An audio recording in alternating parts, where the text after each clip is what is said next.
अब देखो, bank reconciliation के अंदर हम क्वेश्चन को कैसे करते हैं, मैं आपको स्क्रीन में दिख रहा होगा, फॉर्म बना दिया।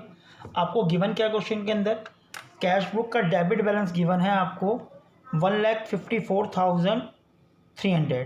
तो जो डेबिट बैलेंस है वो यहाँ पे आएगा बैलेंस एज पर, मैं शॉर्ट में लिख रहा हूँ, balance as per cash book 1,54,300। ये अमाउंट हम प्लस कॉलम में लिखेंगे क्योंकि डेबिट बैलेंस है, पॉजिटिव बैलेंस है।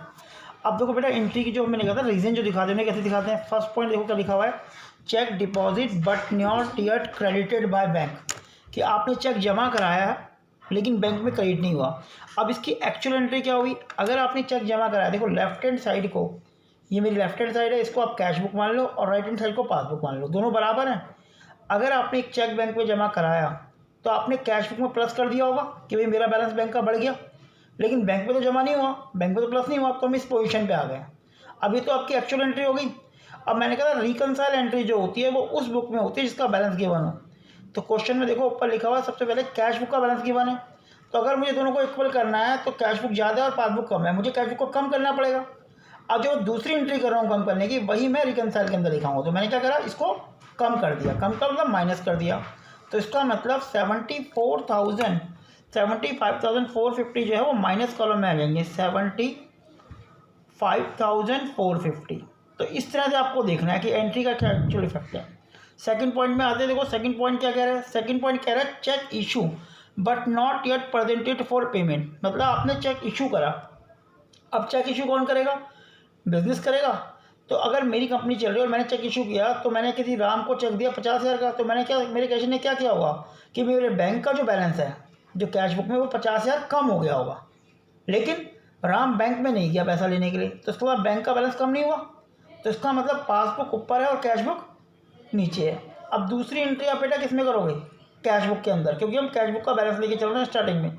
तो जो नीचे है इसको अगर मुझे लेफ्ट को चेंज करना है तो मैं इसे बढ़ाऊंगा, बढ़ाऊंगा तो मतलब क्या हो गया, प्लस। तो सेकंड एंट्री क्या हो जाएगी, प्लस कॉलम में आएगी, cheque issue but not presented for payment, plus column में आ जाएगा 80,760। तो अब देखो एक्चुअल और रिकनसाइल एंट्री कैसे इफेक्टेड कर रही है।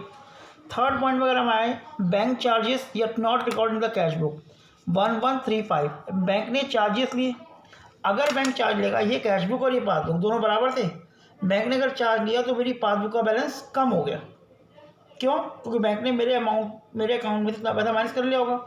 अब मैं इस पोजीशन में हूँ, कैश बुक ज़्यादा और पासबुक का। अब दूसरा तरीका यह है तो मैं पासबुक को बढ़ा दूँ या फिर कैश बुक को कम कर दूँ। अब मैं पासबुक को नहीं बढ़ा सकता, क्यों, दूसरी एंट्री बेटा उसी बुक में होगी जो बैलेंस आपको गिवन है, और बैलेंस किसका गिवन है, कैश बुक का। तो बराबर करने में क्या करूँगा, मैं कैश बुक को कम करूँगा। तो कम करने का मतलब अगर मैं कैश बुक कम करूँ तो माइनस है, और जो मैं दूसरी एंट्री करता हूँ वही ऐसा BRS के अंदर आती है, तो कम हो जाएगी माइनस। तो माइनस कॉलम में आ जाएगा 1135। अगले पॉइंट में आते हैं, पॉइंट नंबर 4। अब इसका मतलब क्या बना, check received by bank directly from the trade debtor. भाई मेरा एक डेटर था, उसने सीधा बैंक में पैसा जमा करा दिया। अगर उसने बैंक में पैसा जमा कराया तो मेरा राइट हैंड साइड में पासबुक जो शो कर रही है बैलेंस वो बढ़ गया, जबकि कैश बुक नहीं बढ़ा। मैं इस पोजीशन पे आ गया। दूसरी एंट्री कैश बुक में ही होगी, क्यों होगी, क्योंकि बैलेंस कैश बुक का है। मैंने बता रखा है आपको, रिकनसाइल एंट्री उसमें होती है जिसका बैलेंस गिवन होता है, और बैलेंस हमें किसका है, कैश बुक का गिवन है। ऊपर जो लिखा है कैश बुक डेबिट बैलेंस, तो कैश बुक को बढ़ाऊंगा मतलब प्लस करूँगा, और जो मैं सेकंड कर रहा हूँ वही बुक के अंदर लिखाऊंगा, क्योंकि मैंने इसे बढ़ा दिया, प्लस किया। तो प्लस कॉलम में आ जाएगा आपका डायरेक्ट कस्टमर वाला पॉइंट 135,200। अब फिफ्थ पॉइंट में आते हैं। फिफ्थ पॉइंट क्या कह रहा है, insurance premium paid by the bank as per the standard instruction but not yet record in the cash book. मैंने अपने बैंक को कह रखा है भाई मेरा जो इंश्योरेंस प्रीमियम है आप खुद मेरे अकाउंट से काट के इंश्योरेंस कंपनी को पे कर दोगे। तो बैंक ने वो पे कर दिया, लेकिन उसके बारे में मुझे भी बताया नहीं कि मैं कितना पे किया है, कब पे हुआ है।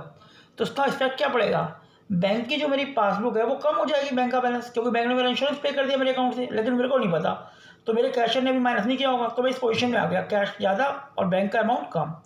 अब दूसरी एंट्री फ्री कैश में, तो बराबर करने के क्या करूँगा, मैं कैश बुक को कम करूँगा, कम का मतलब माइनस। तो बेटा माइनस कॉलम में आ जाएगा 15,400, 15,400 यहाँ आ जाएगा। अगले पॉइंट में आते हैं, dividend collected by bank but not yet record in the cash book 1,000 rupees. Dividend collect का मतलब क्या है कि बैंक को मैंने बोला भाई मेरे कई पैसे इन्वेस्ट करे हुए, वहाँ से मुझे डिविडेंड मिलता है, आप सीधा कलेक्ट कर लोगे और मेरे अकाउंट में जमा कर देना। तो बैंक ने डिविडेंड कलेक्ट किया तो मेरी पासबुक बढ़ गई और कैश बुक नहीं बढ़ी, तो मैं इस पोजीशन पे आ गया। अब अगर आपको भी याद होगा तो एक्चुअल एंट्री को ये होगी रिकनसाइल जिसका बैलेंस गिवन है, फिर वही बात कैश बुक का बैलेंस गिवन है, तो मुझे क्या करना पड़ेगा बराबर करने के लिए, इसको बढ़ाना पड़ेगा बराबर करने के लिए। और जो मैं सेकेंड एंट्री कर रहा हूँ वही बुक के अंदर दिखा रहा हूँ, तो क्योंकि मैं इसे बढ़ा रहा हूँ प्लस कर रहा हूँ तो प्लस कॉलम में आ जाएगा 1000। अब इन सबका टोटल करेंगे, डेबिट का भी और क्रेडिट का भी, और उसके बेस पे हम आंसर को निकाल। अब बेटा हमने इसको अगर टोटल किया, इसके प्लस कॉलम को टोटल किया तो उसका अमाउंट आ रहा है 71,260। वो अमाउंट हम यहाँ लिखेंगे और उस अमाउंट में से सबको लेस करेंगे तो हमारा बैलेंस आ जाएगा 2,79,081 आ रहा, सॉरी 79,275 जो अमाउंट आएगा। और यहाँ अमाउंट अगर माइनस में आ रहा तो यहाँ लिखेंगे बैलेंस, इधर लिखेंगे बैलेंस एज पर, क्योंकि कैश बुक के चले थे तो पासबुक आएगा। एक बार इसको ट्राई करना, देखना कितना क्लियर है।